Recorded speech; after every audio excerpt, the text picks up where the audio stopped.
우리 지구촌 교회 예배 사역과 또 멀티미디어에 대한 설명을 드리도록 하겠습니다. impossible. 어떤 이들은 말합니다. 불가능하다고.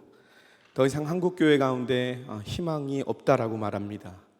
코로나 사태 속에서 교인도 줄어들고 헌금도 줄고 도무지 희망이 보이지 않는다라고 말합니다.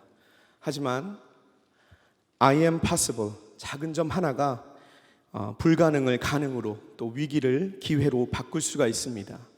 이 위기를 기회로 만드는 어퍼스트로피에 대해서 여러분과 함께 이야기를 나눠보고자 합니다. 실제로 코로나 사태를 맞이하면서 우리 지구촌 교회 또한 현장 예배를 드릴 수 없게 되었습니다. 이로 인해서 처음에는 적지 않은 혼란이 있었습니다. 이에 대한 대안으로 온라인 예배를 드리게 되었고, 그러자 놀라운 피드백들이 들려오기 시작했습니다. 그것은 바로 가정 예배가 회복되었다는 소식입니다. 그동안 우리가 자녀들과 얼마나 대화를 나눴습니까? 바쁘게 돌아가는 이 시대 속에서 가정이 함께 모이고 대화를 나누는 그런 시간이 참 부족했던 것이 사실입니다. 그러나 온라인 예배를 통해서 가정 안에서 가족들과 함께 모여서 예배할 수 있는 기회가 생기게 된 것입니다. 이 코로나의 위기 속에서 온라인이라는 어퍼스트로피가 오히려 가정을 예배로 회복하게 되었던 계기가 됐던 것입니다. 저희 지구촌 교회에서는 매일 새벽 5시, 6시 그리고 저녁 9시 하루에 3차례 온라인 예배를 통해서 NCC 삼천 중보용사 기도회를 했습니다. 나라와 민족 그리고 교회와 코로나 사태를 위해서 가족들이 시간이 되면 한자리에 모여 함께 예배를 드리고 기도하는 시간을 가졌습니다. 이렇게 온라인을 통해서 가정 예배를 회복시킬 수 있다라는 그러한 소망을 발견하는 기회가 되었습니다. 또 하나 발견할 수 있었던 것은 바로 복음을 전할 수 있는 기회였습니다. 가정 안에서 유튜브를 통해서 예배를 드리다 보니까 가정 안에 예수님을 믿지 않는 가족들이 있는데 자연스럽게 그분들에게 복음을 전할 수 있는 그런 계기가 되었다라는 간증을 많이 듣게 됩니다. 온라인 예배를 통해서 설교를 듣고 말씀 앞에 반응해서 우리 공동체에 등록하기를 원하는 분들이 온라인으로 교인 등록을 이렇게 진행을 했는데요. 물론 이후 현장에서 정식 등록을 하도록 안내를 드렸지만 4월 중순부터 지난 2개월간 온라인으로 등록한 인원만 무려 400여 명이 넘습니다. 결코 작은 숫자가 아니라고 생각합니다. 이렇게 온라인을 통해서도 복음을 전할 수 있다는 것을 새롭게 발견하게 됩니다. 자, 그렇다면 어떻게 온라인을 활용해서 이 위기를 기회로 바꿀 것인가? 우리 지구촌교회 온라인 사역의 중요한 키워드 3가지를 여러분들과 함께 나누고자 합니다. 지구촌교회 온라인 사역의 키워드를 저는 CPU라고 했습니다. 먼저 첫 번째로 C입니다. 온라인 사역의 핵심은 C, 바로 컨텐츠입니다. 온라인 사역을 어떻게 할까? 무엇부터 해야 될까? 어떻게 만들어야 할까? 그런 실제적인 고민들이 모두가 있을 것입니다. 온라인 사역을 하려면 장비도 갖춰야 되고 시스템도 갖추고 어떻게 이것을 해나가야 될까 하는 그런 고민이 있을 텐데요. 그래서 온라인 사역 자체를 매우 두렵게 그리고 어렵게 생각하시는 경우들이 있을 것입니다. 그러나 온라인은 매체일 뿐 콘텐츠가 중요하다는 것입니다. 우리가 주목해야 할 콘텐츠는 바로 메시지입니다. 메시지. 영상이든 오디오든 글이든 얼마든지 그 안에 메시지를 담겨서 전할 수 있는 것입니다. 그게 온라인 사역이 될 수 있습니다. 결국 메시지가 좋으면 사람들은 그 메시지를 찾아서 듣게 돼 있습니다. 오늘날 성도들은 메시지를 찾아서 듣는 시대입니다. 오늘날 유튜브 영상들을 보면 가장 많이 다루고 있는 주제가 무엇인지 아십니까? 뷰티나 먹방이나 아니면 하루의 일상을 보여주는 브이로그 같은 겁니다. 사실 따지고 보면 그리 큰 의미가 없는 영상입니다. 심지어 어떤 때는 왜 이 영상 보고 있는지 잘 이해가 되지 않을 때도 있어요. 교회는 이런 온라인 공간을 통해서 교회는 복음을 말할 수 있어야 합니다. 이 온라인 공간을 선순환 구조로 만들 수 있어야 합니다. 복음의 메시지를 온라인 매체라는 것을 통해서 계속적으로 흘려보내야 된다는 것입니다. 온라인은 전하고자 하는 메시지를 담는 도구로서 활용될 수 있다는 것을 기억할 수 있으면 좋겠습니다. 두 번째로는 온라인 사역의 관건은 바로 지속성에 있습니다. 얼마나 꾸준히 할 수 있는가, 이건 매우 중요한 부분입니다. 저희 교회에서 동경의 동경복음교회에 조형원 목사님을 파송했습니다. 오랜 역사를 가진 동경복음교회가 그동안 목회자들이 계속적으로 바뀌는 현상이 있었습니다. 안타깝게도 성도님들 마음에는 새로 부임한 목사님에 대한 큰 기대가 없었다고 해요. 그런데 이 목사님께서 부임하셔서 교회의 다른 어떤 사역들을 막 펼쳐나가시기보다는 매일매일 새벽 예배를 본인 직접 녹음하셔서 성도들에게 카카오톡 메시지를 통해서 꾸준히 전달하셨다고 합니다. 무려 2년의 기간 동안 이 메시지를 성도님들과 나누었습니다. 그러자 놀라운 변화가 일어났습니다. 사람들의 마음이 움직이기 시작했습니다. 그곳에서 이러한 지속적인 온라인 사역을 통해서 새로운 희망을 보게 된 것입니다. 이처럼 온라인 사역에서의 지속성은 매우 중요합니다. 이렇게 지속적인 사역이 있을 때 생명력이 일어나는 것입니다. 성공하는 온라인 사역들을 살펴보면 공통적인 특징이 있는데 바로 지속성이 있다는 것입니다. 더 나아가 마지막으로 저희 지구촌교회 온라인 사역의 핵심은 연합과 공유에 있습니다. 지금까지 한국교회 안에는 개교회주의가 팽배했습니다. 코로나 사태 이전까지 한국교회 안에서는 교회와 교회가 연합하는 모습들을 좀처럼 찾아보기 어려웠습니다. 하지만 한국교회가 커다란 위기를 마주하게 되면서 연합과 공유가 필요하다는 것을 깨닫게 됩니다. 그런 의미에서 교회와 교회가 함께 연합하고 또 함께 정보를 공유하고 돕는 것, 이것이 매우 필요하다라는 생각을 하게 됩니다. 우리는 복음 안에서 시너지를 일으킬 수 있습니다. 대형 교회는요, 좋은 컨텐츠를 계속적으로 개발하고 공유할 필요가 있습니다. 또 중소형 교회에서는 이러한 컨텐츠들을 잘 활용해서 성도들을 훈련하고 세워가는 일에 함께 할 수 있다면 서로 윈윈할 수 있는 것입니다. 이러한 연합과 공유를 통해서 우리 모든 교회가 하나님 나라를 세워가는 일에 함께 힘을 모아야 합니다. 마지막으로 제가 한 통계 자료를 여러분들께 보여드리고 마치려고 합니다. 이 그래프는 우리 저희 교회의 지구촌교회 유튜브 구독자들을 연령별로 이렇게 분류해 보여주는 그래프입니다. 만 34세 이하의 구독자는 불과 12%에 불과합니다. 그러나 만 45세 이상 구독자는 무려 71.4%에 달합니다. 아마 대부분의 교회가 이러한 모습이 아닐까, 이러한 그래프의 형태를 보이지 않을까 생각합니다. 자, 제가 또 하나의 그래프를 보여드립니다. 이 그래프는 방송통신위원회에서 발표한 자료인데요. 실제 유튜브를 이용하고 있는 이용률은 1020 세대가 가장 많고 이후로 줄어드는 그래프입니다. 여러분 어떻습니까? 정반대의 그래프 아닙니까? 이것이 무엇을 말하고 있는 것일까요? 우리의 다음 세대들은 이 온라인 공간에 있지만 지금 한국교회는 그 온라인 공간을 놓치고 있었다라는 사실입니다. 만약 현재와 같이 우리가 온라인 공간을 계속적으로 놓치고 방치하게 된다면 결국 우리의 다음 세대들은 사단의 문화에 빼앗기게 되는 것입니다. 최근 일어난 엠벙방 사건에서 볼 수 있듯이 지금 온라인 공간은 사단과 어둠의 세력이 장악하고 있는 공간입니다. 이제 교회가 이 빼앗긴 영역을 다시 되찾아야 할 때입니다. 우리가 코로나의 위기를 통해서 온라인의 중요성을 발견했다면 이제 그 위기를 기회로 삼아야 할 때입니다.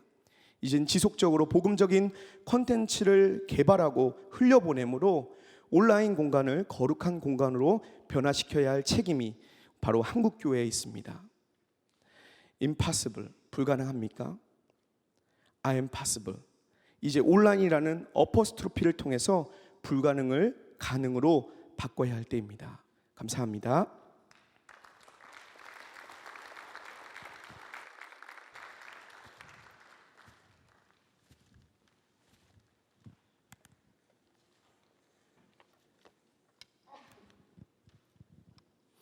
네, 지구촌교회 장년목장 사역센터 섬기는 홍수민 목사입니다. 계속해서 코로나19 이후에 소그룹, 목장교회 셀그룹과 사역과 과제 그리고 방향들에 대해서 함께 좀 나눠보도록 하겠습니다. 여러분 가지고 계신 강의 한 19페이지부터 내용이 있습니다. 계속해서 듣는 내용 중에 하나가 코로나19 이후에 교회에 수많은 변화가 있을 수밖에 없다라는 전제 이야기들을 가지고 있습니다.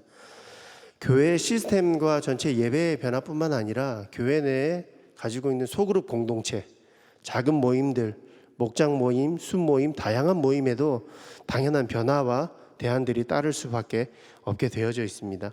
코로나 이후에 사회에 변화되는 부분들을 보면 비대면 사회로 변한다, 인적 물적 교류가 불가능하다, 또 안전에 대한 심리적 과잉의 편집증도 생긴다, 대규모 모임에 대한 부담감들도 있다, 또 온라인뿐만 아니라 오프라인에 대한 니드도 같이 발생될 거다, 여러 가지 이야기들 함께 나누고 있습니다. 그럼 이런 변화와 함께 우리가 사회의 변화에 따른 목양 과제를 어떻게 살아갈 것인가? 먼저는 대면 모임 및 대규모 모임에 대한 강한 거부감과 부담감이 있는 성도들에 대한 모습을 좀 이해해야 할 필요가 있고요. 각종 교회 예배 모임에 대한 안전성과 또 영적인 안정감에 대한 질문들을 많이 하게 될 겁니다. 더불어 온라인 교육과 온라인 사역에 마땅한 도구들, 활용에 대한 고민들도 필요할 것이고요. 무엇보다 목사 혼자 교회 전체 성도들을 케어하기가, 대면에서 케어하기가 어려운 상황이 될 때 평신도 리더십들, 목자들의 역량과 또 다양한 대안적인 훈련의 모임들이 필요하게 될 것이고, 무엇보다 가정에서의 신앙교육의 강조가 필요하게 됩니다.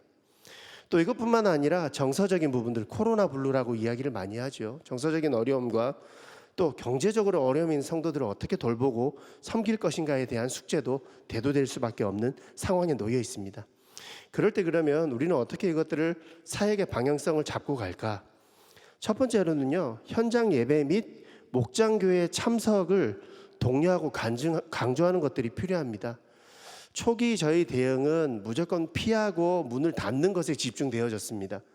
오전에 강의 주셨던 많은 목사님들의 내용들을 함께 종합해 보면 닫는 것만은 능사가 아니다라는 답이 이미 나와 있고, 안전한 체제를 바탕으로 함께 모여 예배할 수 있는 것, 또 예배당에서의 대예배뿐만 아니라 소그룹 모임에 대한 필요성들도 함께 강조하는 것들이 필요합니다.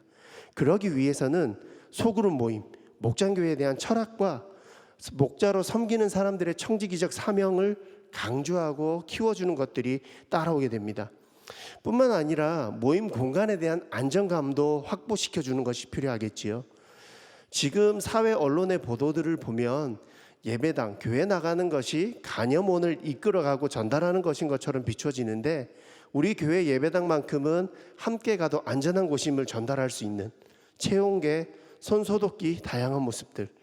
저희 교회 같은 경우에는요, 이런 어려운 상황에서도 참 좋은 효과로 발휘되었던 게, 현장에 계신 분들은 들어오면서 보시겠지만 전신 소독기 같은 기계들이 성도들에게 시각적으로도 정서적으로도 큰 안정감을 줄 수 있거든요. 교회의 형편에 맞는 공간에 대한 안정감을 전달하는 것도 필요할 것입니다. 더불어 목자들의 역량 향상을 위해서 목자 교육뿐만 아니라 가정 구성원 내에서의 각자의 역할들을 강조하는 교육도 병행되어지는 것이 필요하고요. 온라인뿐만 아니라 온라인이 강화될수록 오프라인 교육에 대한 니드도 있기 때문에 균형적인 역할과 심리적 경쟁적 케어들을 같이 해 나갈 수 있어야 됩니다. 그러면 그런 상황 속에서 우리가 어떤 대안을 좀 제시할 수 있나? 먼저 교회 예배에 참석한 성도들 명단들을 다 작성하게 정부가 요구하고 있기 때문에 작성된 명단을 중심으로 교회적인 격려와 안내하는 것들이 좀 필요되고요. 목자를 통해서 교역자가 목자를 케어하고 돌보는 역할 뿐만 아니라 목장교회가 함께 할 수 있는 역할들을 가르치고 인도하는 것도 필요합니다. 또 하나, 아까 우리 예배부 사례를 일본 동경교회 사례도 좀 들어주셨지만, 온라인뿐만 아니라 오프라인을 향한 목장원 케어도 잘 중요하게 이끌어갈 필요가 있습니다. 그래서 목자가 목양적으로 교역자의 역량만큼 끼치지 못할 성도들에게 함께 그런 케어를 나눌 수 있도록 필요하고, 목자 혼자 감당하기가 어려운 시기가 점점 다가올 겁니다. 시간이 길어지기 때문에. 그러면 교회 내에 함께 동역할 수 있는 신앙적 연륜이 있는 장로님이나 권사님, 안수 집사님들 함께 섬길 수 있는 것도 필요하고요. 시간적인 한계와 제약이 있는 목자 훈련들의 다양한 방법들을 변화시켜가고 지속적으로 이끌어갈 수 있는 소그룹 모임이지만 안전한 형태의 모습들로 만들어가는 것들이 필요할 것입니다. 더불어 교회 시설에 대한 안정감, 아까 말씀드렸던 부분들이고요. 코로나 이후에 온라인과 오프라인이 병행되어져서 또 다르게 발생될 수 있는 팬데믹을 준비하는 내용들도 필요할 것이고, 교회 내에서 상담을 다 감당하는 것이 어렵다면 지역 주변에 요즘은 좋은 상담소들이 많이 운영되고 있어서 기독교 상담소들과의 긴밀한 협력을 통해서 함께 코로나 분류에 어려움에 있는 분들을 돌보고 섬기는 것도 필요합니다. 그리고 실질적으로 개교회에서 강조하고 안전성을 키울 수 있는 것 중에 하나가 가정 예배, 가정 교육에 대한 부분들입니다. 다음 챕터에서 이 부분을 좀 더 다루기를 원하는데요. 먼저 가정 예배 공동체에 강화되는 사역이 필요할 것으로 예상합니다. 현장에 모여서 다 예배하고 교육하지 못할 상황에 영적 최선방에 놓여 있는 곳이 가정입니다. 그리고 그 가정에서 가정 예배를 통해 함께 예배 공동체의 은혜를 누리며 나눌 수 있도록, 그래서 한 번 정도는 온라인 예배 중계보다는 미리 준비된 가정 예배 순서지를 제공하고 각 가정이 예배 인도자가 되어 예배할 수 있는 이런 또 다른 변화와 훈련도 필요하지 않을까 싶습니다. 온라인 영상을 통한 가정 예배 자료 및 제공들을 함께 만들어가는 것도 필요하고요. 무엇보다 가장을 예배자로 인도하며 준비시키는 훈련도 필요할 것입니다. 대부분의 아빠들은 아빠의 역할들을 잘 배우지 못했습니다. 신앙을 통해서 훈련받고 있지만 마찬가지로 가정 예배의 예배 인도자로서의 역할도 보고 참여만 했지 인도해 본 경험이 없을 확률이 높기 때문에 예배 순서지를 제공하고 가장들이 예배 인도자로 훈련되어져서 가정 예배로서의 역할도 강화시키는 훈련이 필요하고요.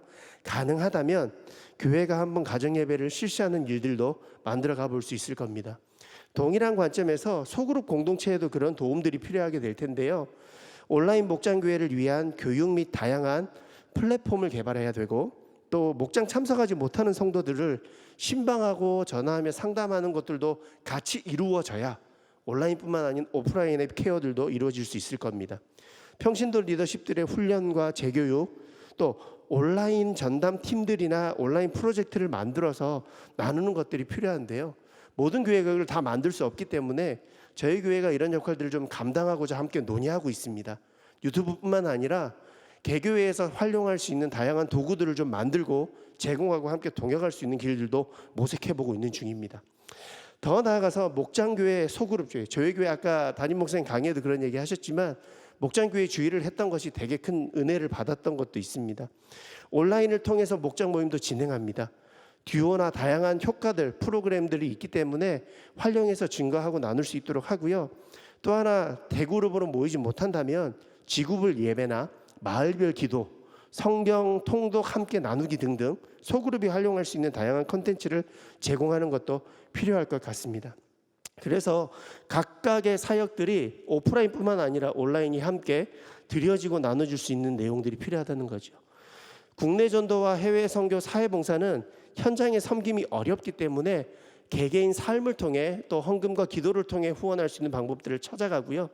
끝으로 온라인 사역에 대한 여러 가지 사역 제시를 볼 때 우리 교회 같은 역할이 가능한 교회에서 온라인 사역 전담팀을 구축하고 우리가 제공하는 다양한 콘텐츠를 통해 우리 교단 내에 함께 이것들을 공유하고 섬기며 나눌 수 있는 역할들을 만들어가는 것들이 필요하지 않을까 싶습니다. 그래서 저희는 코로나를 넘어서 온라인과 오프라인이라는 두 날개로 다시 한번 비상하는 교회의 모습을 꿈꾸고 함께 우리 교단 내에 그런 일들을 섬기기를 다짐하고 나아가겠습니다. 감사합니다. 계속해서 교육 목장에서 진행해 주시겠습니다.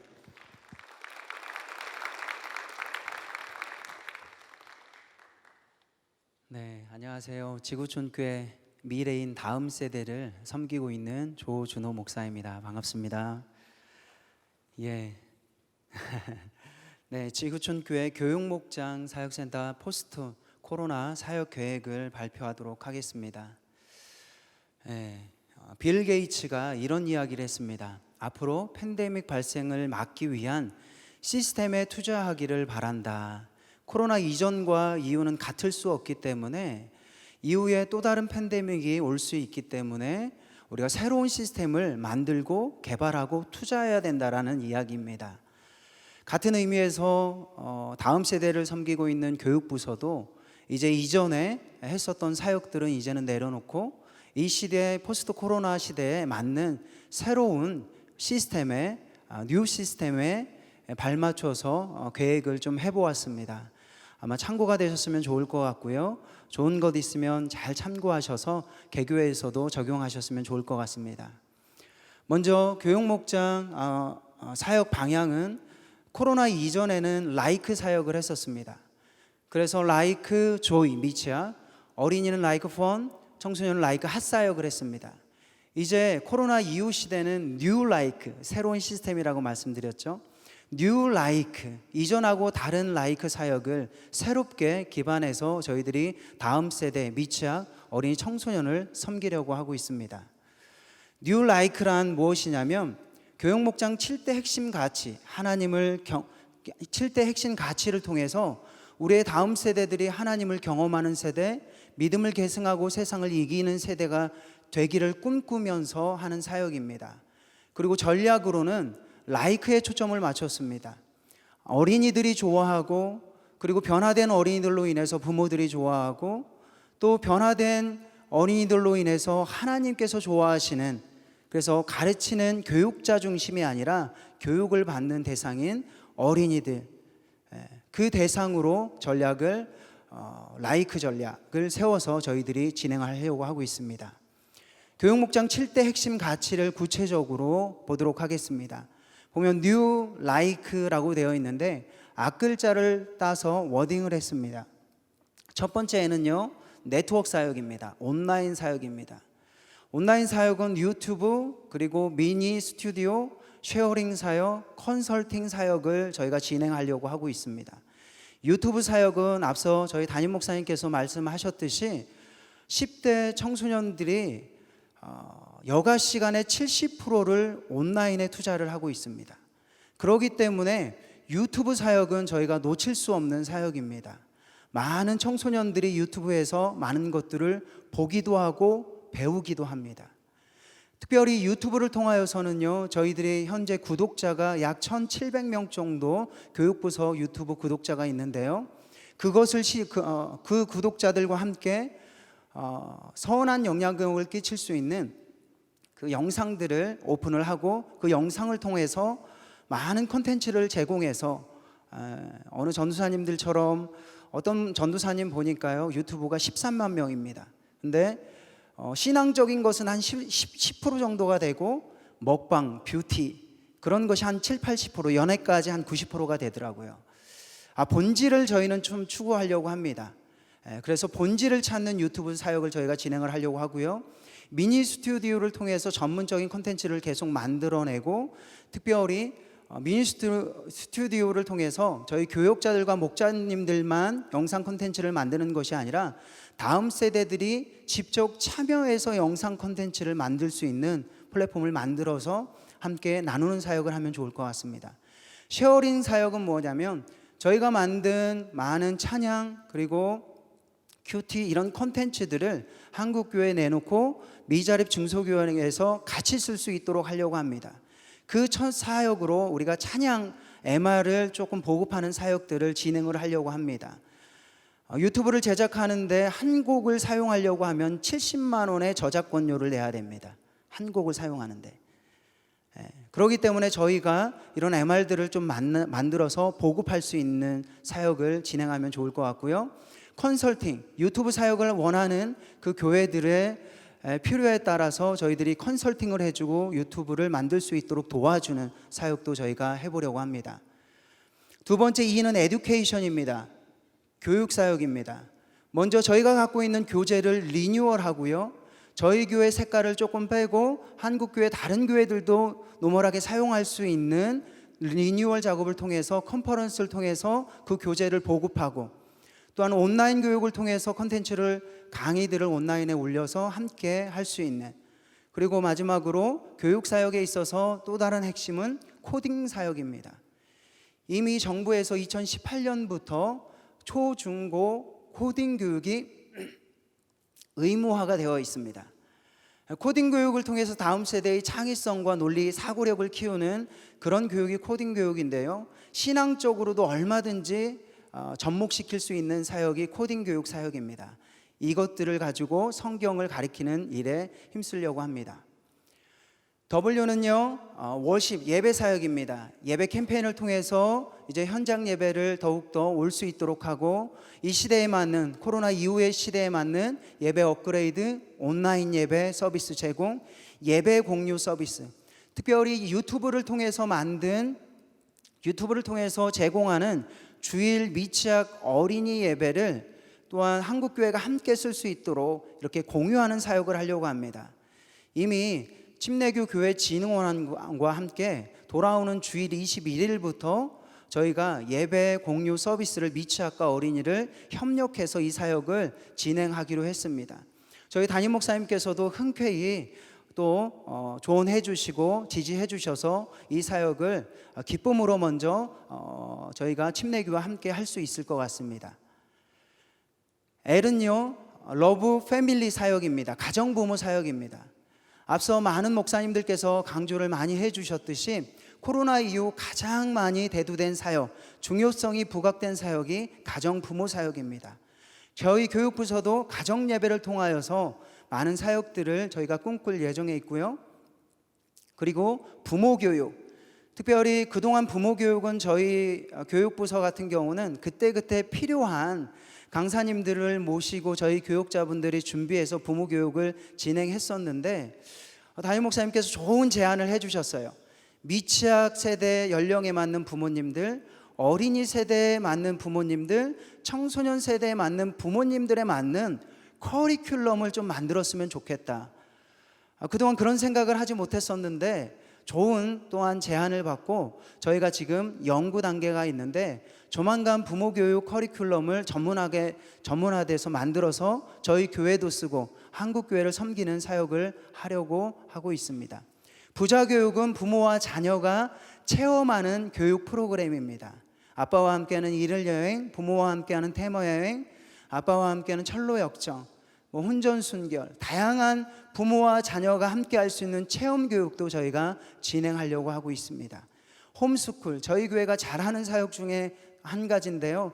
현재 저희 교회 내 92가정이 홈스쿨에 참여해서 교육을 받고 있습니다. 이제 그 가정 이상으로 더 많은 가정이 홈스쿨을 통해서 가정이 신앙 안에 세워질 수 있도록, 그리고 홈스쿨 컨퍼런스를 통해서 저희 좋은 것을 갖고 있는 것을 또한 다른 교회도 홈스쿨 사역을 할 수 있도록 지원하고 돕는 사역들을 진행을 하려고 합니다. I는요, 인프레스 소사이어티, 구제 돌봄 사역입니다. 교회 내에 있는 취약계층을 돌보고 사회 섬김을 하고 장학 사역을 하는 것도 교육 목장도 진행을 하려고 합니다. 낙더월드, 전도 구제 사역입니다. 복음을 들고 세상의 문을 두드리는 사역.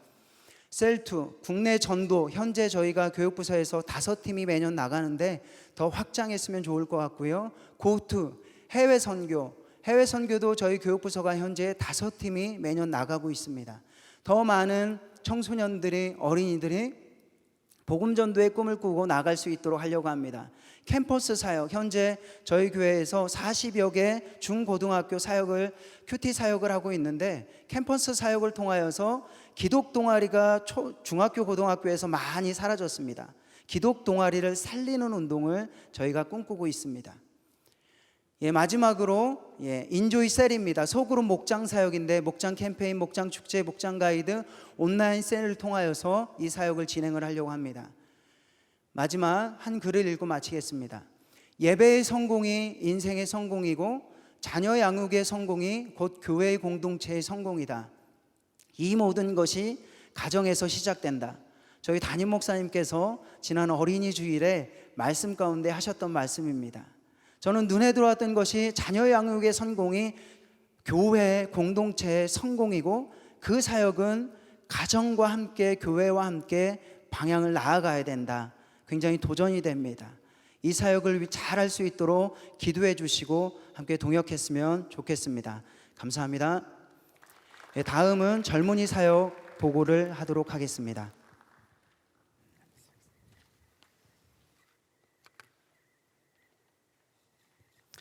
안녕하세요. 젊은이 목장 섬기는 최철준 목사입니다. 지구촌교회 젊은이 목장 사역센터 포스트 코로나 이후 전략에 대해서 말씀드리도록 하겠습니다. 저희가 코로나 이전에는 우리 젊은이 목장 사역에서 웨이브 비전을 가지고 사역을 진행해 왔습니다. 웨이브, 워십, 그다음에 예배에 집중했고요. 그다음에 A, 어빌러티, 사회에서 역량을 키우는 사역을 저희가 중요하게 생각하며 사역했고요. 비전, 복음으로 해외와 국내에 사역하는 것들을 저희가 해왔습니다. 그리고 그리고 이 모든 걸 가능하기 위해서 이 에듀케이션, 교육하고 훈련한 일에 저희가 집중해 왔습니다. 포스트 코로나가 많은 걸 변화시켰죠.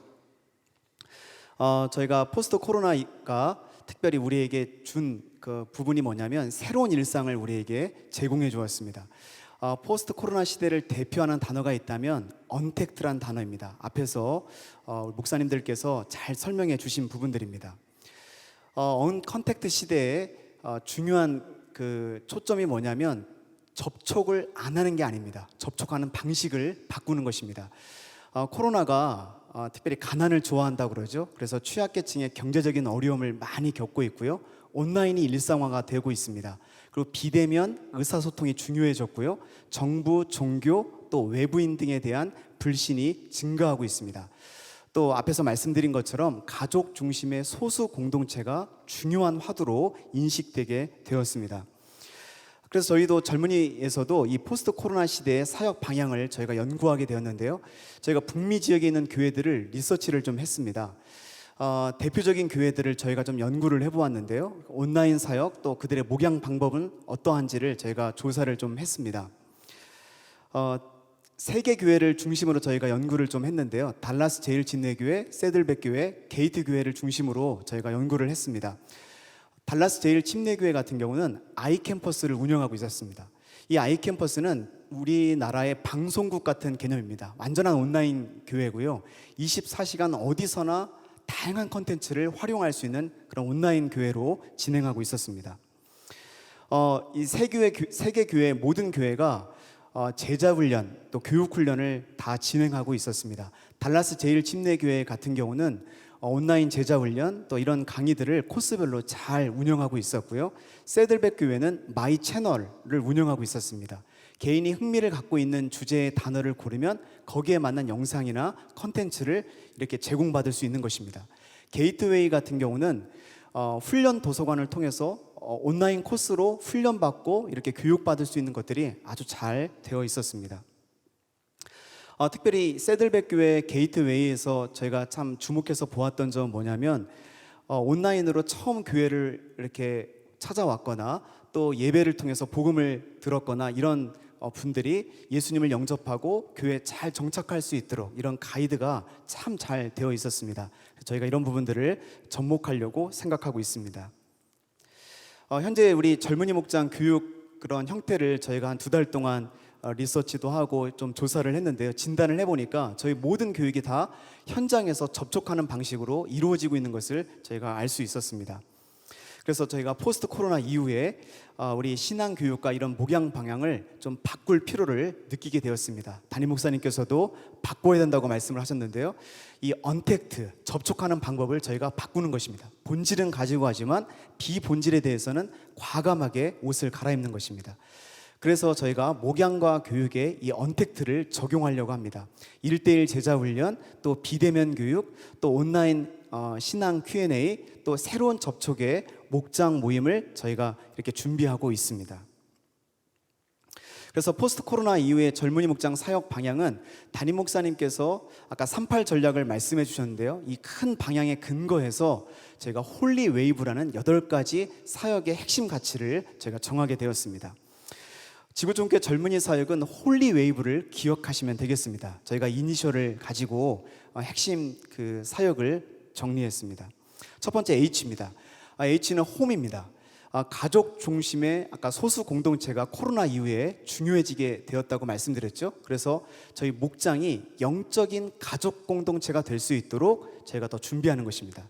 코로나 이전에도 젊은이 목장의 셀 모임이 잘 이루어졌는데요.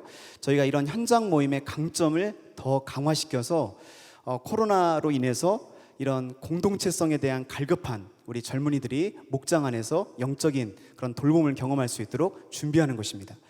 그리고 우리 젊은이들은 미래 가정의 그런 부모로 준비될 수 있도록 그런 준비 사역도 저희가 생각하고 있습니다. 온라인입니다. 아까도 말씀드렸던 것처럼 항상 어디서나 이노액티브한 그런 필요를 채워줄 수 있는 젊은이 사역의 젊은이 특성에 맞는 유튜브 채널을 저희가 준비하고 있습니다. 이미 저희가 한 3달 전에 런칭을 했는데요. 저희가 잘 지금 진행하고 있습니다. 양질의 컨텐츠가 제가 제작될 수 있도록 저희가 계획하고 생각하고 있습니다. 저희 내부의 피로만 채우는 것이 아니라 예를 들어서 워십을 어떻게 할 것인가, 예배를 어떻게 드릴 것인가, 찬양을 어떻게 준비할 것인가, 이런 부분들을 제가 잘 공유하고 준비해서 작은 중소형 교회들이 활용할 수 있도록 제가 그런 공유들을 준비하고 있습니다. L은 러브입니다. 지금 이런 사회적인 나눔, 이런 부분들이 굉장히 중요해지는데요. 저희도 젊은이 목장에서도 제가 착한 나눔을 통해서 이런 사회 봉사 또 이웃사랑을 제가 준비하고 있습니다. 제가 지난 토요일에 우리 젊은이 목장에서 젊은이 목장 중심으로 영구재직 또 교육 목장과 함께 저희가 사랑의 헌혈을 진행을 했습니다. 피로 회복이라는 이름을 붙였는데요. 제가 피를 나누는 걸 통해서 예수 그리스도의 보혈을 우리가 통해서 이 민족을 회복시키는 그런 일들을 진행했습니다. 한마음 혈액원에서 진행을 했는데요. 많은 한 200명 정도가 왔었고요. 105명이 헌혈을 해서 한마음 혈액원에서도 너무너무 흡족해서 돌아갔습니다. 제가 이런 사역뿐만 아니라 청년 소상공인들을 돕는 사역들을 제가 계획하고 또 준비 중에 있습니다. 담임 목사님께서 젊은이들에 대한 관심이 많으셔서 이런 부분들이 제가 잘 반영되고 있습니다. Y는요, UNI입니다. 1대1 관계 중심적인 저희가 신방을 저희가 강화시키는 것입니다. 1대1 멘토링, 1대1 코칭, 또 이런 장년 세대와 젊은 세대를 연결할 수 있는 이런 1대1 사역들을 제가 강화시키려고 생각하고 있습니다. 월십입니다. 제가 지금 코로나 때문에 약화된 현장 예배를 강화하기 위해서 주일 홀리 웨이브 예배와 주중 예배, 파워 엔즈데이 예배를 제가 잘 드릴 수 있도록 제가 교육하고 또 훈련하고 예배 캠페인들을 준비하고 있습니다. 코로나 이후에 공예배와 우리의 삶의 예배의 균형을 가질 수 있도록 목장 안에서도 또 여러 다양한 루트를 통해서 제가 교육을 준비하고 있습니다. 네, A는요, 어빌러티인데요. 대학 청년들은 사회에서 나가서 잘 이렇게 건강한 사회인으로 준비될 수 있도록 역량을 키워주는 게 중요한데요. 대학부에서는 진로 교육들을 저희가 하고 있습니다. 그리고 청년들은 일터에서 어떻게 하면 그리스도인으로서 역량을 가질 수 있는 그런 그리스도인답게 살 수 있는 그런 부분들을 저희가 일터 학교를 통해서 진행하고 있는데요. 이 진로 멘토링 또 일터 학교 이런 코칭 등을 통해서 저희가 사회에서 역량을 가질 수 있도록 계획하고 있습니다. 비전, 우리 복음을 가지고 우리의 삶 가운데 실현할 수 있도록 저희가 준비하는 것입니다. 특별히 저희가 여름만 되면 코로나 이전에는 젊은이 목장 안에서 한 1,800명 정도가 국내와 해외에 우리 2박 3일, 3박 4일 국내는요 그렇게 갔고요. 해외에는 또 한 9박 10일씩 이렇게 많은 젊은이들이 사역을 하고 왔었습니다. 근데 이번에 코로나 때문에 이번에 나가지 못하게 되는데요. 제가 올 여름에도 저희가 이전처럼 2박 3일, 3박 4일 이렇게 사역을 못하지만 무박 1일 또는 무박 2일 이렇게 해서 안전이 담보된 상태에서 제가 가능한 형태의 사역을 준비하고 있습니다. 그리고 저희가 외국인 유학생들, 지금 베트남 유학생들, 많은 유학생들이 와 있는데 그런 유학생들에게 사역을 준비하고 있습니다. 네, 이 에듀케이션, 이 모든 사역들이 가능할 수 있도록 교육 훈련을 저희가 하이브리드 사역을 준비하고 있습니다. 온라인 사역, 오프라인 사역을 병행하면서 가을에도 이런 상황들이 지속된다 할지라도 모든 교육과 훈련들이 가능할 수 있도록 준비하고 있습니다. 네, 이상으로 사역을 설명을 마쳤는데요. 우리 젊은이 목장은 홀리 웨이브를 기억하시면 되겠습니다. 이상입니다. 우리 다음은 해외 선교부 발표가 있겠습니다.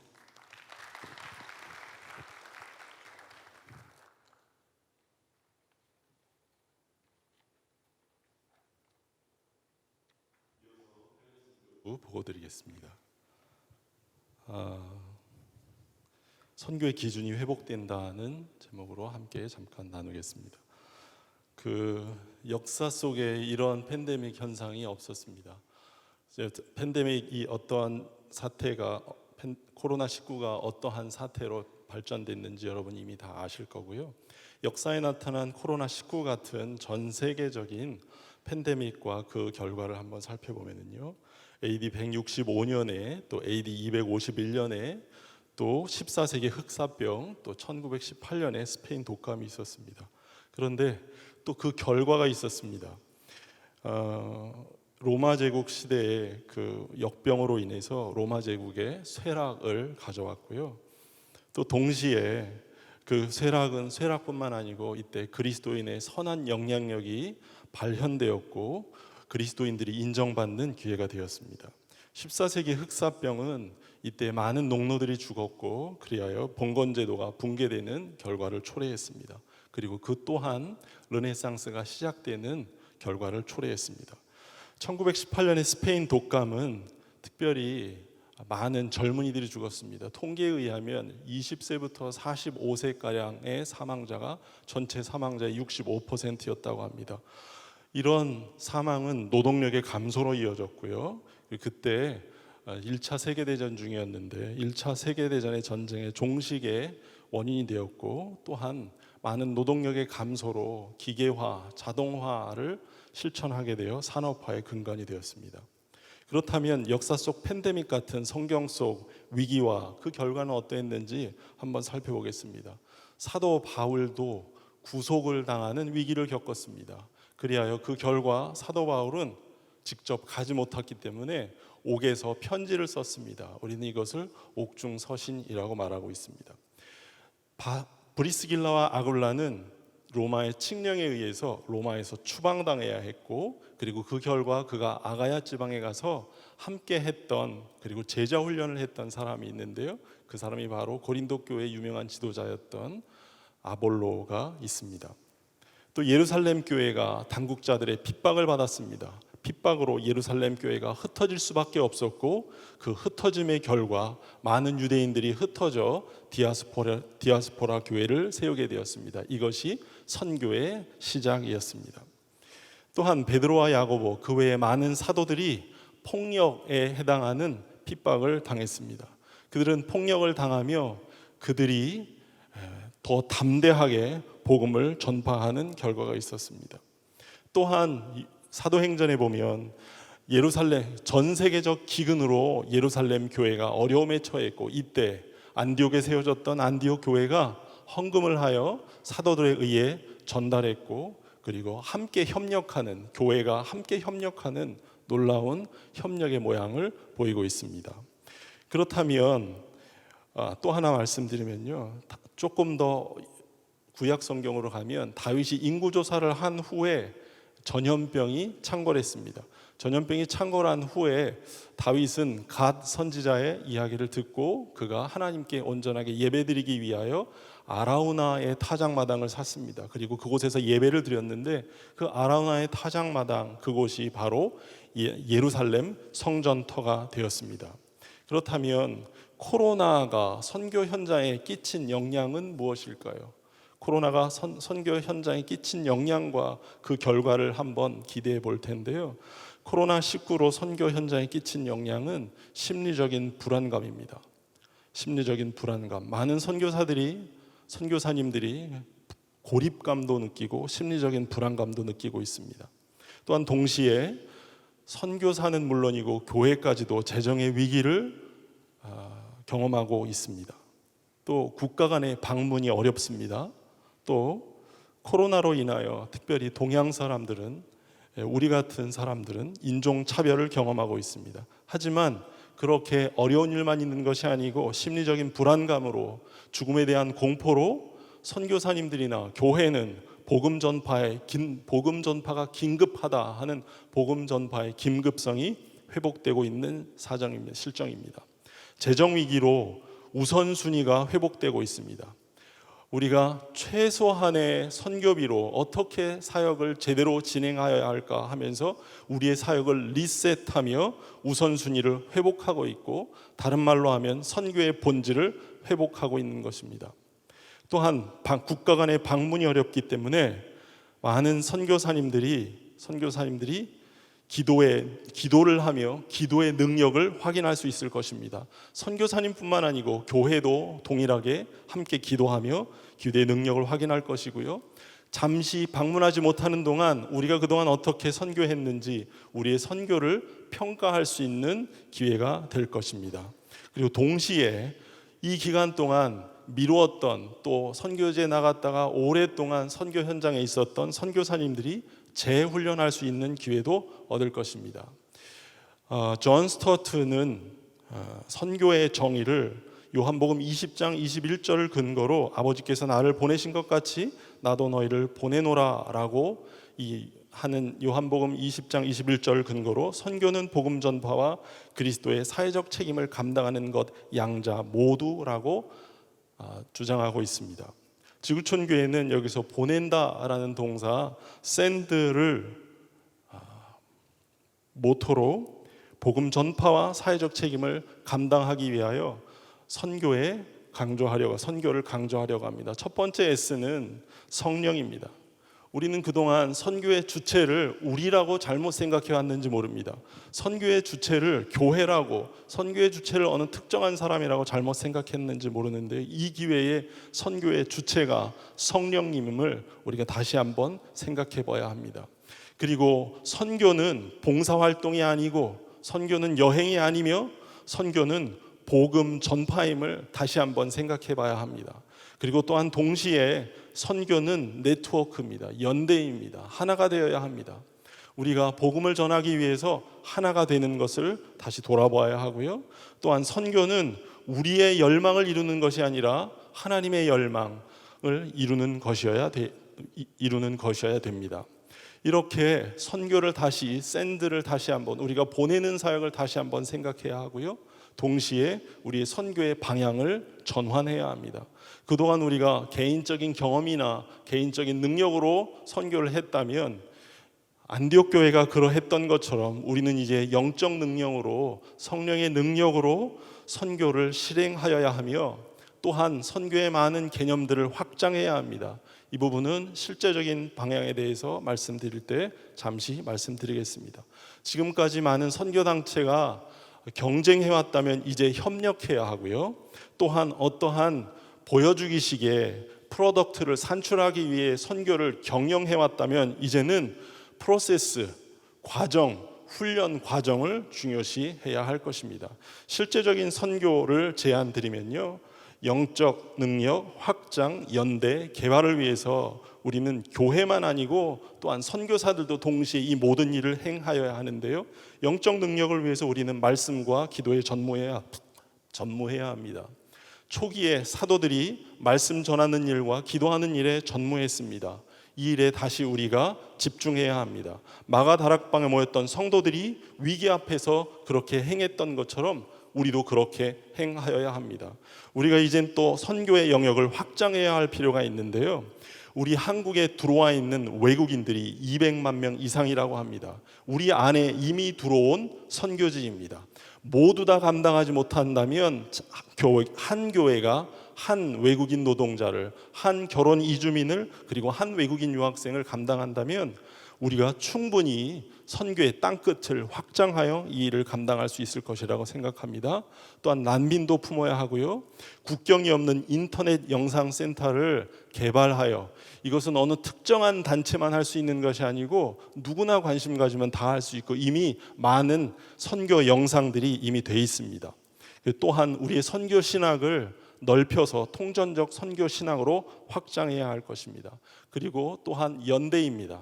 이 연대는 사람과 사람과의 연대도 있지만 작은 교회들이 연대할 수 있습니다. 지방회 안에 교회들이 함께 연대하여 선교 전략을 세우고 기도하고 또 선교 훈련을 함께하며 재정을 모아 선교지를 방문한다면 어렵지만 계속해서 선교가 진행될 수 있을 것이라고 생각합니다. 마지막으로 개발입니다. 이도 동일하게 함께 연대하여, 혼자는 어렵지만 함께 연대한다면 선교사님들이 이 시기에 많은 분들이 들어오는데 선교사 멤버 케어가 가능하고요, 연령별 선교 교육도 가능하고, 이미 해외 선교부나 또 WMTC나 많은 선교기관들을 통해 이렇게 선교 교육을 받을 수 있습니다.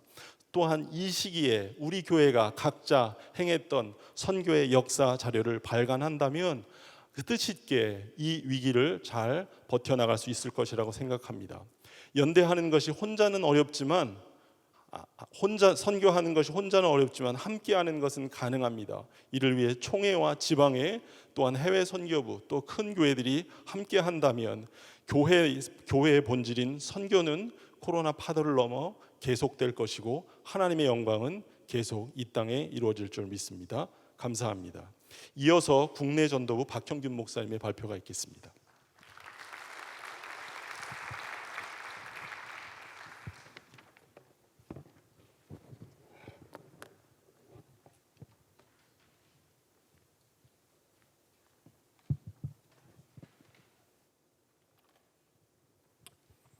네, 국내전도부를 맡고 있는 박형균 목사입니다. 코로나19 이후에 국내전도부 사역 방향을 좀 나누도록 하겠습니다. 먼저 국내전도부 사역 목표 여러분 교재 37페이지에 있는데요.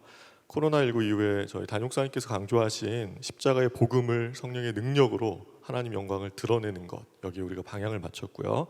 이것을 위해서 성도들 훈련하고 파송하여서 하나님 나라 확정해가는 것에 저희가 목표를 합니다. 사역을 크게 두 날개로 설명할 수 있는데, 하나는 전도 사역입니다. 또 하나는 지원 사역인데요. 이 국내 전도부라는 부서가 좀 생소하실 수가 있어서 여러분 교재에 그 세부 사역을 좀 보시면 부서를 이해하시는 데 좀 도움이 될 것 같습니다. 코로나19 사태 이후에 사역 현장에 많은 어려움들은 있지만 가장 큰 어려움은 이게 전도하기가 어렵다라는 그런 상황이 되었다는 겁니다. 전도 집회도 어렵고요, 대상 만나기도 어렵고, 전도 훈련도 중단되고, 또 대면 전도, 경제 위기, 저희가 위자립교회 팀을 보내는 것도 좀 어려운 그런 상황들이 되었습니다. 그런데 여러분, 그 질병관리본부에서 팬데믹 상황 가운데에 거리 2m, 1m 이야기하지만 그럼에도 불구하고 복음의 거리, 또 사랑의 거리, 또 섬김의 거리, 우리의 사명의 거리는 더욱더 가까워져야 되고 포기할 수 없는 것이 이 전도 사역인 줄로 믿습니다.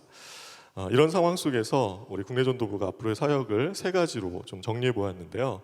변화, 연합, 확장입니다. 의도하지 않았는데 제가 국내전도부라서 영어를 안 쓰려고 그랬는데 Change, Union, Expansion이라는 단어가 Q라는 단어로 정리가 되더라고요. 먼저 변화입니다. 전도가 더 어려워진 시대에 전도하는 방법이 변화되어야 합니다. 저희 담임 목사님께서 복음은 바뀌지 않지만 담는 그릇은 바뀌어야 한다고 매번 여러 번 강조해 주셨습니다. 이제 우리가 계속 반복돼서 나오는 이야기지만 비대면 전도 방법 우리가 개발해야 하는데요.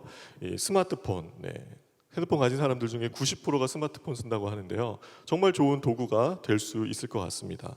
또 성도들이 예배도 온라인으로 드리고 있는데, 이게 아까 우리 예배부에서도 발표를 했지만 예배만 드리는 것이 아니라 복음을 전하는 도구로도 시도될 수 있다라는 것입니다. 지구촌 교회도 온라인 예배로 이렇게 전환되면서 담임 목사님께서 원색적인 복음 설교를 하셨거든요. 아까도 소개하였지만 구원 초청하셨고 많은 이들이 결신하는, 그러니까 전도의 현장이 되었다는 것입니다. 온라인 예배가.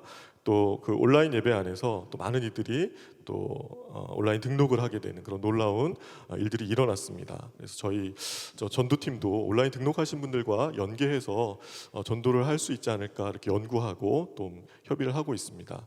믿지 않는 부모, 형제, 친척들 함께 예배의 자리로 나와서 함께 그 자리에 초청해서, 요새 거실 TV가 굉장히 크더라고요.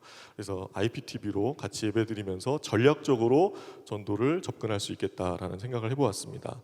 또 성도들이 예배만 드리는 것이 아니라 온라인 예배를 공유하고 함께 예배할 수 있도록 최근에 이 SNS 전도라는 단어가 많이 쓰여지는 것을 보았습니다.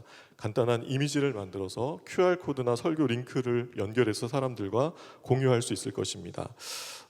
또 복음의 열정과 용기가 당연히 필요하겠지만 여러 가지 방법들이 있을 것 같아요. SNS 전도지, 복음 동영상 메시지를 링크로 전달한다거나 복음 관련 글과 그림을 링크로 전달하는 것, 또 목사님의 설교 링크를 SNS로 보내는데 이게 풀 설교면 좀 어려울 것 같습니다. 한 5분이나 좀 짧게 한 1분으로 2분으로 이렇게 잘 정리된 그런 메시지들을 전달해 주는 것, 또 교회 특별 행사나 홍보 영상, 화면에 나와 있는 것이 저희 지구촌 교회가 사용했던 건데요. 블레싱 때 이런 광고나 또 홍보 영상, 또 가운데 하단에 있는 것은 빌리그레암 센터에서 사용하고 있는 겁니다. 어떤 키워드를 입력했을 때에 질문과 함께 이렇게 복음으로 연결하는 이런 링크들 우리가 활용할 수 있지 않을까 생각을 해보았습니다. 잘 준비된 복음 메시지로 우리가 잘 연결을 하면은 아주 효과적인 그런 전도지보다 더 좋은 그런 효과를 낼 수 있을 거라고 생각합니다.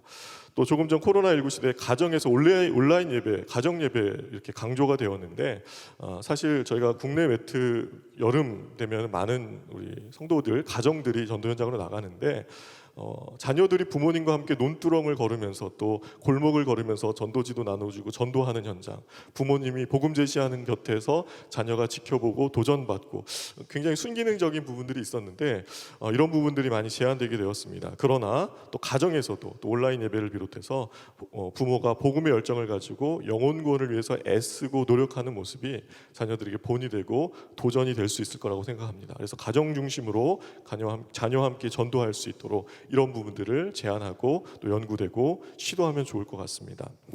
두 번째는 연합입니다.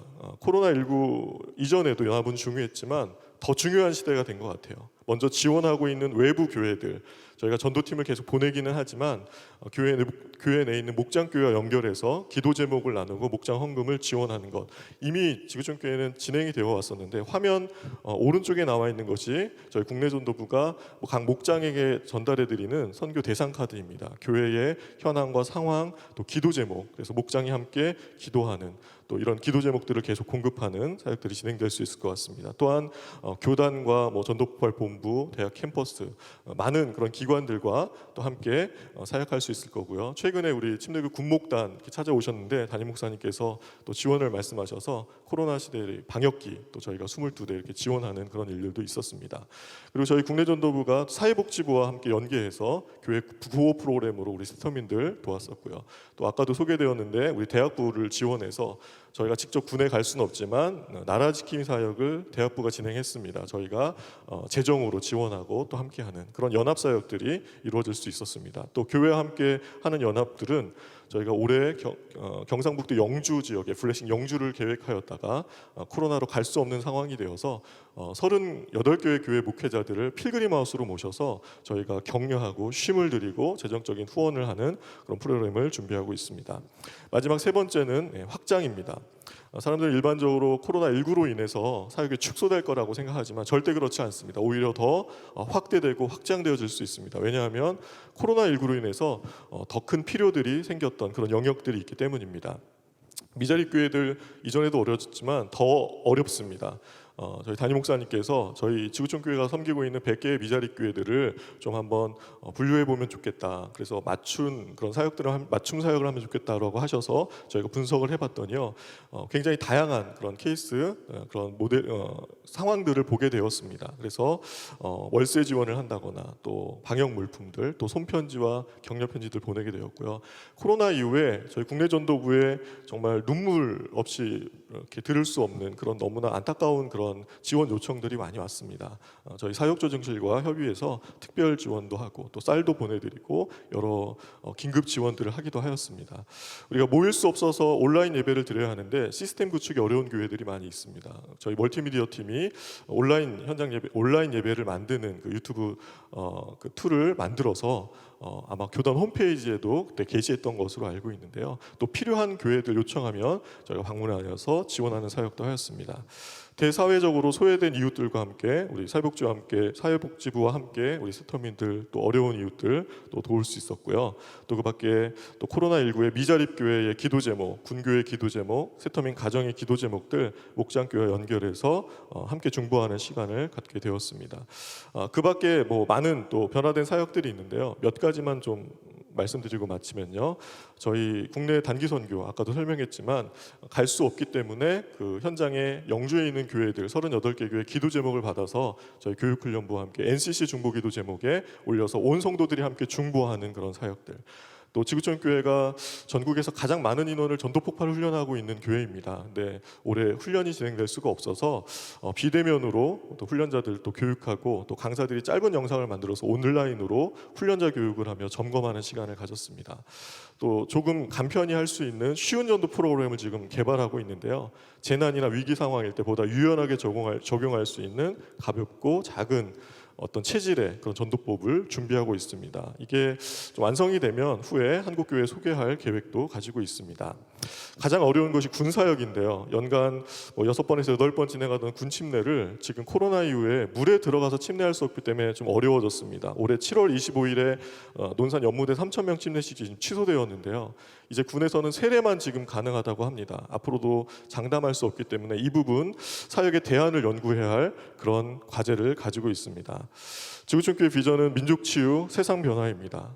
코로나19가 장애가 될지라도 우리가 포기하지 않아야 하는 것이 바로 이 사역인데요. 예수님을 사랑하고 예수님을 자랑하며 계속해서 복음을 증거하여서 그렇게 하나님 나라를 확장해 가야 하는 줄로 믿습니다. 오직 예수 그리스도의 복음의 백신으로 복음의 사명 감당할 수 있는 모든 주님의 몸된 교회 될 수 있기를 바랍니다. 이상으로 마치겠습니다. 감사합니다.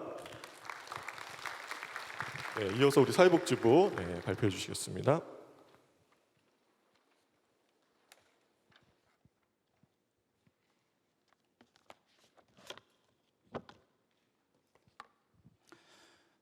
반갑습니다. 사랑으로 섬기고 사랑으로 나누는 사회복지부 김성봉 목사입니다. 오전에 진행되어진 주제 강연 혹은 기조 강연을 통해서 저희가 확인한 것은 결국 코로나라는 위기의 상황이 위험과 기회를 같이 가져오는데 위험은 극복해야 되는 것이고 기회는 잡아야 된다라는 말씀으로 요약할 수 있을 것 같습니다. 저희 부서에서는 사역의 기회를 잡는 것은 기존에 해오던 사역을 강화하거나 또 우리가 잘할 수 있는 사역을 선택하는 것으로 가능하다라고 생각을 했습니다. 사회복지부이기 때문에 나눔이라는 쉐어 단어를 가지고 저희가 워딩을 조금 해보았습니다. 5가지로 나누었는데요. 하나하나 살펴보도록 하겠습니다. 첫 번째로는 대사회적 사역의 강화입니다. 소셜 미니스트리라고 저희가 제목을 붙여봤는데요. 코로나는 가난을 좋아한다라는 말의 의미는 코로나로 인해서 가난해진다라는 의미가 아니라 코로나는 누구에게나 다 힘들지만 특히나 취약계층에게는 치명적인 어려움을 준다라고 생각하시는 것이 좋겠습니다.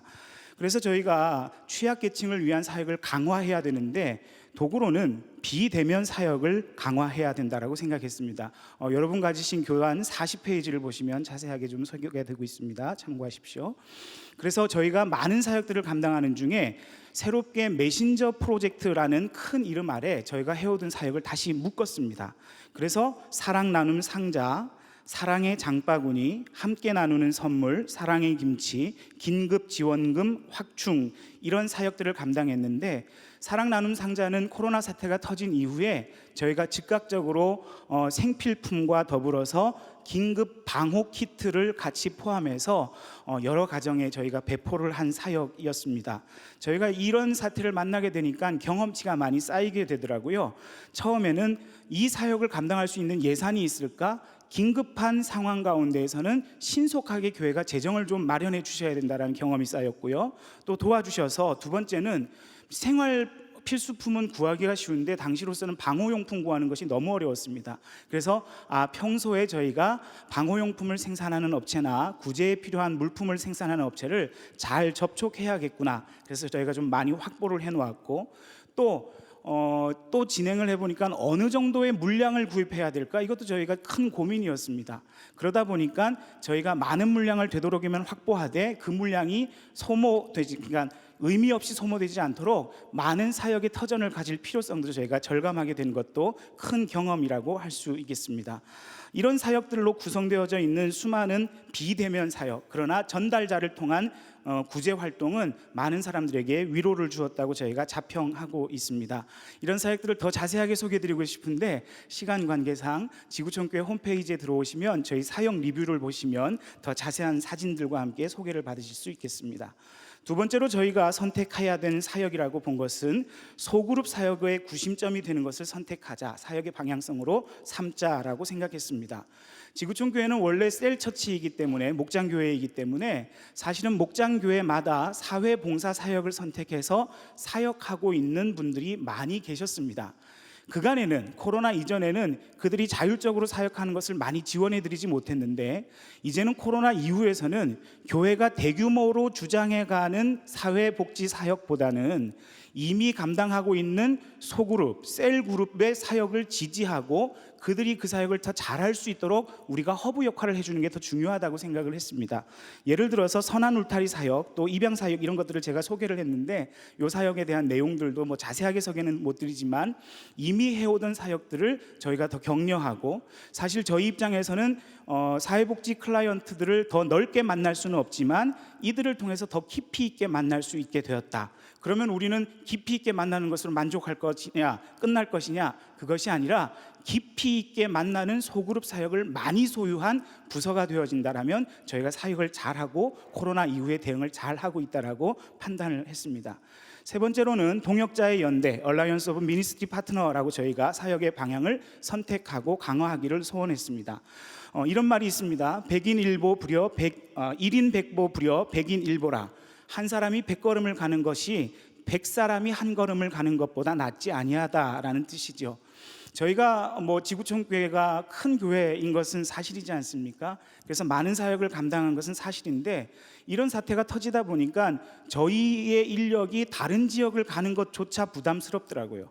그래서 저희가 고민을 한 것은 사실은 각각의 지역이 믿을 수 있는 구제의 파트너 또는 사역의 파트너가 있으면 그분들을 통해서 그 지역의 사역을 하는 것이 옳겠다라고 생각을 했습니다. 그러면 이 사역이 가능한 조건은 뭐냐? 사실 이런 연대 사역을 할 때 수없이 많은 계약서를 쓰려고 하는 욕심들이 저희가 생기는데 저희는 이것만 해결된다고 된다고 생각했습니다. 뭐냐면 하나님 나라 사역에 대한 공감. 우리가 지역교회로서 큰 사역을 이루겠다라는 뜻이 아니라 모두가 다 하나님 나라를 이루어 간다라는 공감이 있으면 되고요. 또 복지 선교에 대한 노하우와 자원을 공유하겠다라는 마음. 그런데 이것은 지구촌 교회가 큰 교회이기 때문에 지분을 주장하겠다는 뜻이 아니라 정말로 동반자 입장에서 지역의 목소리를 충분히 듣고 저희가 나누어 드릴 수 있는 것을 나누어 드리고 또 지역의 정보를 또 저희는 나누어 받으면서 기도의 동역자를 모으고 이러한 동역자의 연대가 일어난다면 우리가 감당할 수 있는 사회복지 사역이 훨씬 더 넓어지겠다라고 저희가 판단했습니다. 저희가 또 잡은 사역의 기조는요, 본질을 기억하자라는 것이었습니다. 우리 담임 목사님께서 코로나 이후에 저희 부교육자들에게 강의를 많이 해주셨는데 저 개인적으로는 본질을 목숨을 걸고 지켜라, 이 말씀이 정말 충격적으로 다가왔습니다. 사실 저희는 사회복지부지 않습니까? 열심히 잘 섬기고 돕고 구제하면 된다고 생각했는데 우리에게 본질은 예수 그리스도요, 십자가의 복음인데 그걸 얼마나 우리가 노력하고 있을까, 이런 반성이 들더라고요. 그래서 저희가 내부적으로 논의해 오던 것을 더 강화시켰는데 그건 뭐냐면 이 정체성을 확립하고 본질을 기억하기 위해서 부서의 이름부터 좀 고민해 봐야겠다. 저희가 사회복지라는 부서의 이름을 썼는데 사실 저희가 교회적으로는 사회복지재단을 가져서 외부 사역은 다 감당하고 있습니다. 내부에서도 사회복지 부서가 있는데 교인들도 잘 구분을 못 하시는 것 같아요. 그래서 저희가 정체성을 확립할 수 있는 방법은 이름을 바꿔보자. 어떻게? 복지선교부. 사실 우리가 복지라는 것은 복음을 전하기 위한 도구로서 사용하는 것인데 어쩌면 우리가 사회복지라는 이름 속에서 그 정체성을 잃어버리고 있는 것은 아닐까라는 고민들을 했고요. 이러한 정체성 확립을 강화시키기 시작했습니다. 그렇게 생각하다 보니까 저희 사역의 프레임이 많이 넓어졌고 사실 해외 선교부, 국내 전도부 다 발표를 해주셨는데 이게 코로나 이후에는요, 비자발적으로 모든 부서가 사회복지 사역을 다 끼고 있지 않습니까? 저희는 역으로 사회복지 사역이 복음을 저희가 섬기면서 끼고 같이 나아갔으면 좋겠다, 서로 간의 사역의 연계성을 가졌으면 좋겠다라고 생각하고 복지선교부로 내부적으로는 이름을 확립하고 곧 바꾸려고 합니다. 아마 제 생각에는 공식적으로 사용하는 마지막 사회복지부 이름이 될 것 같아요. 그리고 마지막으로는 저희가 확장된 연결점을 가져야 된다라고 생각을 했습니다. 사회복지부 내부에서도 역시 모든 부서와 마찬가지로, 모든 교회와 마찬가지로 온라인 콘텐츠를 계속적으로 개발하고 있습니다. 기대하기로는 교회가 온라인 부서를 만들게 되면 더 많이 더 좋은 양질의 콘텐츠를 만들 수 있을 것이라고 생각하고요. 저희가 계획하고 있는 콘텐츠는 교재에 상세하게 기록을 해 놓았습니다. 저희가 가진 하나의 기조만 말씀드린다면 O4O, 저희가 온라인 사역을 하는 것은 오프라인을 위한 것이다. 온라인 포 오프라인. 결국은 저희가 다시 만나야 될 사람들 아닙니까? 살아서 이 땅에서 만나든 우리는 죽더라도 결국 하나님 나라에서 만나야 되는 사람들인데 우리가 하는 모든 온라인 사역은 다시 만나기 위한 사역이 되어야겠다라는 생각을 가지고 주장해 나가고 있습니다. 지금까지 저희가 각 부서 지구촌교회의 사역들을 해왔던 것, 앞으로 할 것들을 소개해드렸는데요, 저 개인적으로는 그렇게 생각합니다. 지구촌교회가 저희 교회만 잘하겠다는 것이 아니라 한국 교회를 섬기고 또 저변을 확대시킴으로 말미암아 함께 하겠다라는 실질적이고 의미 있는 생각을 한 것이 가장 큰 의미 있는 걸음이 아닐까라고 자평을 해봅니다. 앞으로 저희가 이 사역 잘 감당할 수 있도록 계속적으로 기도해 주시기를 부탁드립니다. 감사합니다.